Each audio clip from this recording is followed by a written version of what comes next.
कुशीनगर व सारनाथ की तर्ज पर होगा शंकिसा का विकास। फर्रुखाबाद तीर्थ स्थल शंकिसा में मुख्यमंत्री जन आरोग्य मेले का शुभारंभ करने आए सीएम योगी आदित्यनाथ शंकिसा के विकास को हरी झंडी दी। उन्होंने कहा कि शंकिसा का नाम पूरे विश्व में है। यहाँ पर्यटन का विकास होने के रोजगार की अपार संभावनाएं बनेंगी। इसके साथ ही आलू उत्पादन और छपाई कारखानों के विषय में भी उन्होंने शुभ संकेत दिए। दोपहर लगभग 11:21 पर शंकिसा की धरती पर सीएम योगी आदित्यनाथ सीएससी के निकट बने हेलीपैड पर उतरे, जिसके बाद वो कार द्वारा सीएससी पहुंचे, जहां उन्होंने फीता काटकर व दीप जलाकर जन आरोग्य मेले का शुभारंभ किया और प्रदर्शनी देखी। इसके साथ ही महिलाओं में इलाज संबंधित जानकारी ली। सीएम ने 2 बालिकाओं को खीर खिलाई। इसके बाद वो बौद्ध स्तूप पर पहुंचे और उन्होंने बौद्ध अनुयायियों के साथ पूजा अर्चना की। उन्होंने वही जिला अधिकारी मानवेंद्र सिंह ने शंकिसा के विकास को लेकर चर्चा की। इसके बाद सीएम सभा स्थल आ गए। इसके बाद उन्होंने सभा स्थल पर लगे विभिन्न विभागों के स्टॉल देखे। सीएम योगी ने मंच से कहा कि आरोग्यता प्राप्त करना हर किसी का अधिकार है। शासन की मंशा है कि हर व्यक्ति को शासन की योजनाओं का लाभ मिले, लेकिन बहुत बार प्रचार प्रसार न होने से योजना जरूरतमंदों तक नहीं पहुंच पाती। उन्होंने कहा कि लाभार्थियों को नाम समाज के सामने आना चाहिए। उन्होंने कहा कि जन आरोग्य मेला बीमारियों के साथ ही कुपोषण की लड़ाई भी लड़ेगा। पिछले लगभग 3.5 वर्षों में बहुत कुछ बदला है। देश में पिछले 6 वर्षों में नया परिवर्तन आया है। पिछले दिल्ली में बजट आता था और बीच में दलाल चक्कर में पड़कर आधा बजट ही पहुंच पाता था, लेकिन अब सीधा पैसे लाभार्थी के खाते में आ जाता है। प्रदेश में 35 लाख लोगों को पीएम आवास और 2,61,00,000 लोगों को शौचालय बने हैं। शौचालय आरोग्यता का प्रयास और नारी गरिमा का रक्षा का प्रतीक है। उन्होंने कहा प्रदेश में 69,000 ग्राम पंचायतों में सार्वजनिक शौचालय बनने हैं। किसी के साथ भेदभाव नहीं हुआ है। उन्होंने कहा पहले नौकरी निकलती थी लेकिन लाभ नहीं मिल पाता था। प्रदेश सरकार ने सूबे में 4 लाख लोगों को नौकरी दी है। माफियाओं के सीने पर चल रहा बुलडोजर रहनुमाओं को धो रहा दर्द। सीएम योगी ने कहा कि यूपी में तुष्टीकरण के नाम पर समाज को बांटने नहीं दिया जाएगा। प्रदेश में माफियाओं के सीने पर बुलडोजर चल रहा है और रहनुमाओं को दर्द हो रहा है। उनके गुर्गे जान की भीख मांग रहे हैं। पहले प्रदेश में बेटियां सुरक्षित नहीं थी, आज उनको सुरक्षा का भरोसा है। शंकिसा में पर्यटन की संभावनाएं अधिक। मुख्यमंत्री योगी आदित्यनाथ शंकिसा के विकास को लेकर सीरियस दिखे। उन्होंने कहा कि शंकिसा का विकास कुशीनगर, सारनाथ, श्रावस्ती, कौशाम्बी, कपिलवस्तु की तर्ज पर शंकिसा के विकास का मॉडल तैयार किया जाए, जिसके लिए जल्द पर्यटन विभाग की टीम आकर कार्य योजना तैयार करेगी। उन्होंने कहा बुद्ध हमारी धरोहर है। उन्होंने कहा कि शंकिसा में पर्यटन का विकास होने से दुनिया से लोग यहाँ रोजगार लेने आएंगे। होटल और रेस्टोरेंट को एक बड़ा रोजगार तैयार होगा। आलू की जिले में हो रही मार्केटिंग शंकिसा के विकास के साथ उन्होंने आलू की खेती के लिए भी अपनी मंशा साफ की। जिले में बड़ी मात्रा में आलू की पैदावार है। इसके बाद भी आलू की फैक्ट्री नहीं, आलू बाहर न जाकर जिले में ही आलू की चिप्स फैक्ट्री होना चाहिए। जिले में छपाई का कारोबार भी होता है, उसके भी विकास की जरूरत है। 92 करोड़ की योजनाओं के लिए दबाया विकास का बटन।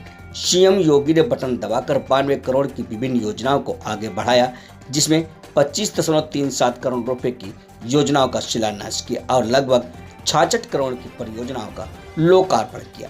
ये थी डीडी टुडे के लिए फर्रुखाबाद से आलोक त्रिवेदी की खास रिपोर्ट। आरंभ हो रहा है। इसका शुभारंभ प्रदेश के लिए फर्रुखाबाद जनपद के शंकिसा प्राथमिक स्वास्थ्य केंद्र से हो रहा है। इसके लिए फर्रुखाबाद वासियों को मैं हृदय से बधाई देता हूं। आप सबके प्रति अपनी शुभकामनाएं भी देता हूं। भाइयों बहनों, पूरी दुनिया कोरोना से जूझ रही है और पिछले 10 महीनों के दौरान आपने जिस मर्यादा का, जिस अनुशासन का परिचय देकर के कोरोना पर देश की लड़ाई को विजयी बनाने के लिए पूरी प्रतिबद्धता के साथ कार्य किया है, वे अभिनंदनीय रहा है। मैं प्रधानमंत्री मोदी जी का आज के अवसर पर अभिनंदन करता हूं, जिन्होंने घोषणा कर दी है कि 16 जनवरी से कोरोना के वैक्सीन लगेंगे। यानी इस महामारी के उपचार को, इस महामारी से बचाव के लिए पूरी पुख्ता व्यवस्था हो रही है और इसके लिए 16 जनवरी से पहले चरण में चिकित्सकों को और स्वास्थ्य कर्मियों को यह वैक्सीन लगेगा। दूसरे चरण में सुरक्षा और राजस्व से जुड़े हुए कर्मियों को इसके साथ जोड़ा जाएगा। तीसरे चरण में 50 साल की उम्र के लोगों को और विभिन्न प्रकार की बीमारियों से ग्रसित लोगों को, और चौथे चरण में से सामान्य लोगों को भी इस वैक्सीन का लाभ प्राप्त हो पाएगा। और इसकी घोषणा आज हुई है। मैं इसके लिए प्रधानमंत्री मोदी जी का भी हृदय से अभिनंदन करता हूं कि उनके मार्गदर्शन में देश ने कोरोना के खिलाफ इस लड़ाई को जिस मजबूती से लड़ा, वह दुनिया के अंदर एक मिसाल बना है। और आज जब कोरोना से सफलतापूर्वक मुकाबला करते हुए हम लोग अब बचाव की उस स्थिति में आ गए हैं कि हर व्यक्ति के लिए बचाव के लिए टीका भी दे सकते हैं। और 16 जनवरी मकर संक्रांति के तत्काल बाद टीकाकरण की कार्रवाई प्रारंभ हो रही है। यह सबके लिए, पूरे देशवासियों के लिए प्रसन्नता का एक अवसर होना चाहिए। प्रधानमंत्री मोदी जी का मैं विशेष रूप से इसके लिए अभिनंदन करता हूं, उनका आभार भी व्यक्त करता हूं और देश के वैज्ञानिकों को हृदय से बधाई देता हूं, उनका अभिनंदन भी करता हूं। भाइयों बहनों, ये आरोग्य मेला वास्तव में है क्या, ये जानना बहुत आवश्यक है। याद रखना कि आरोग्यता प्राप्त करना हर एक व्यक्ति का अधिकार होना चाहिए।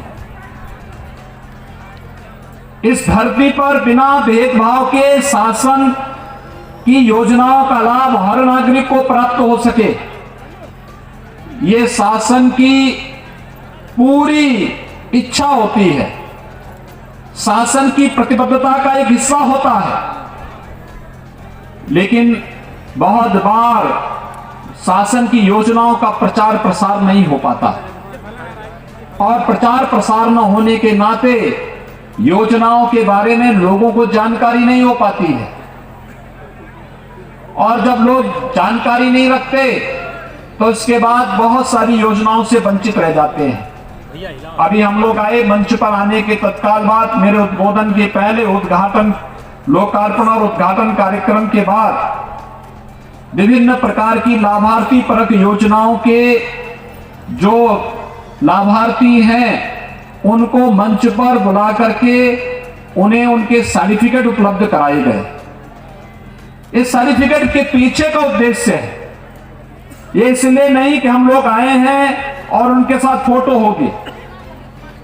इसके पीछे का उद्देश्य है कि जिन लोगों को मुख्यमंत्री आवास योजना का लाभ मिल रहा है, उस योजना से वह व्यक्ति जो अभी तक छूटा हुआ है, आने वाले समय में वह भी जागरूक हो जाए और वह भी इन योजनाओं का लाभ प्राप्त कर सके।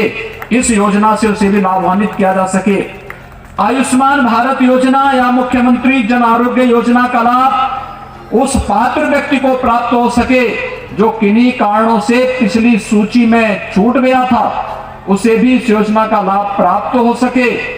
इसी प्रकार से चाहे वह वन डिस्ट्रिक्ट वन प्रोडक्ट की योजना का हो, मुख्यमंत्री स्वरोजगार योजना का हो, प्रधानमंत्री मुद्रा योजना का हो, स्टार्टअप की योजना